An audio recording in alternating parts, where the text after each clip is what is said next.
Hello everyone! Dumating na pala ang aking Sibang physical card na Sibang.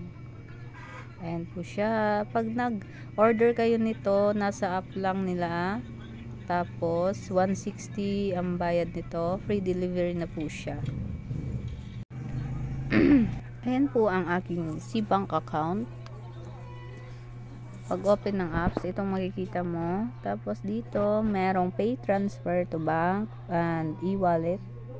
Meron GCash, kung iba-ibang bank, Paymaya. Ito, nasa e-wallet. Ayan, madaming papipilian. May Shopee Pay. Tapos dito naman sa bank, madaming papipilian. Nandito na ata lahat. Tapos, pwede ding Sibang to Sibang ang pag-transfer. Tapos, dito, pwede ding mag-load. May 30% off sila. O, diba, malaking bagay na lalong-lalo na sa mga negosyante dyan. Tapos, sa pay bills, sa mga cable and internet, credit card, finance, electricity, government, insurance, postpaid telecom, sa mga tubig, at sa kuryente, madami pang iba. Ayan. Tapos,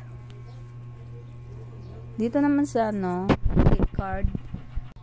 Tapos, may interest rate siya na 4% per annum.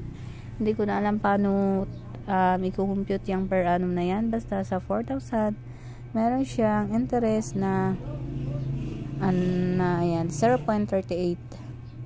Depende sa pera mo. Ayan.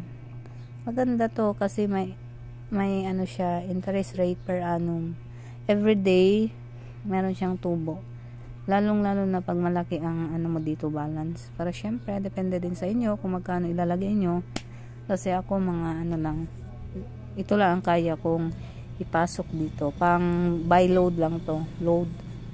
Pang tinda ko na load or cash in.